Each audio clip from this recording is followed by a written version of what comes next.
محترم ناظرین، السلام علیکم ورحمۃ اللہ وبرکاتہ۔ کہتے ہیں کسی قبرستان میں ایک شخص نے رات کے وقت نعش کے ساتھ زنا کیا۔ بادشاہ وقت ایک نیک صفت شخص تھا۔ اس کے خواب میں ایک سفید پوش آدمی آیا اور اسے کہا کہ فلاں مقام پر فلاں شخص اس گناہ کا مرتکب ہوا ہے، اور اسے حکم دیا کہ اس زانی کو فوراً بادشاہی دربار میں لا کر اسے مشیر خاص کے عہدے پر مقرر کیا جائے۔ بادشاہ نے وجہ جاننی چاہی تو فوراً خواب ٹوٹ گیا، وہ سوچ میں پڑ گیا۔ بہرحال سپاہی روانہ ہوئے اور جائے وقوع پر پہنچے۔ وہ شخص وہیں موجود تھا۔ سپاہیوں کو دیکھ کر وہ بوکھلا سا گیا اور اسے یقین ہو گیا کہ اس کی موت کا وقت آ پہنچا ہے۔ اسے بادشاہ کے سامنے حاضر کیا گیا۔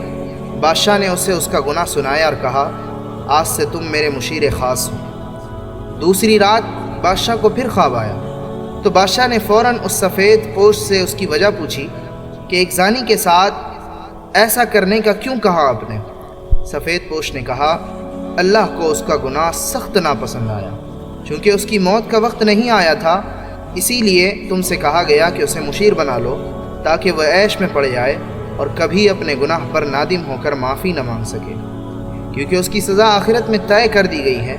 مرتے دم تک وہ عیش میں غرق رہے گا، اور بلکہ خوش بھی ہوگا کہ جس گناہ پر اسے سزا دی جانی چاہیے تھی اس گناہ پر اسے اعلیٰ عہدہ مل گیا۔ سو اسے گمراہی میں رکھنا مقصد تھا۔ حقیقت یہی ہے کہ جب گناہوں پر آسانی ملنے لگے تو سمجھ لینا آخرت خراب ہو گئی اور تم پر توبہ کے دروازے بند کر دیے گئے۔ کیا آج ایسا نہیں ہے؟ بار بار گناہوں کا موقع ملتا ہے اور کتنی آسانی سے ملتا ہے اور کوئی پکڑ بھی نہیں ہوتی۔ ہم خوش ہیں، عیش میں ہیں۔ کتنے ہی مرد اور کتنی ہی عورتیں کتنی بار گھٹیا فعل کے مرتکب ہوتے ہیں، اور مرد اسے اپنی جیت اور عورت اپنی جیت کا نام دیتی ہے، اور اگلی بار ایک نیا شکار ہوتا ہے۔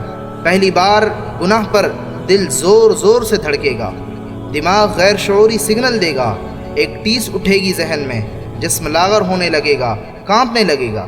یہ وہ وقت ہوگا جس وقت ایمان جھنجھوڑ رہا ہوگا، چلا رہا ہوگا کہ دور ہٹو، باز رہو، مگر دوسری بار یہ شدت کم ہو جائے گی اور اس کے بعد پھر ختم ہو جائے گی۔ پھر انسان مست رہتا ہے اور خوش بھی، مگر افسوس کے اوپر والا اس سے اپنا تعلق قطع کر لیتا ہے۔ گناہ کا راستہ ہمیشہ ہموار ہوگا اور آسان بھی، مگر یاد رکھیے سچ کا راستہ دشوار ہوتا ہے۔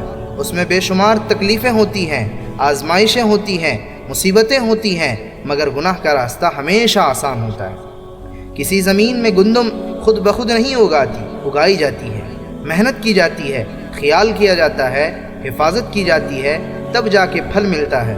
مگر کسی زمین میں جھاڑیاں، غیر ضروری گھاس پھوس، کانٹے دار پودے خود ہی اگتے ہیں، ان پہ کوئی محنت نہیں کرنی پڑتی، وہ خود ہی اگتی ہیں اور کچھ ہی دنوں میں پوری زمین کو لپیٹ میں لے کر اسے ناکارہ بنا دیتی ہیں۔ اسی طرح بالکل آپ کے دل کی زمین ہے، جہاں گناہوں کا تصور از خود پیدا ہوگا اور بڑھے گا، مگر نیکیوں کے لیے، گناہوں سے بچنے کے لیے محنت کرنی پڑے گی، دشواریوں سے گزرنا ہوگا۔ خدا کے لیے اپنے آپ کو اس لعنت سے بچائیں۔ اس میں ملوث ہونا کوئی کمال نہیں، بچنا کمال ہے، باز رہنا کمال ہے۔ سوچئے اور نکلیے اس گناہ سے، کیونکہ حیا کا اٹھ جانا ایمان اٹھ جانے کی نشانی ہے اس بات کی کہ اندھیری قبر میں بہت برا ہونے والا ہے۔ اللہ سے دعا ہے کہ اللہ تعالی ہم سب کو ہدایت دے اور اس پر عمل کی توفیق عطا فرمائے۔ السلام علیکم ورحمۃ اللہ وبرکاتہ۔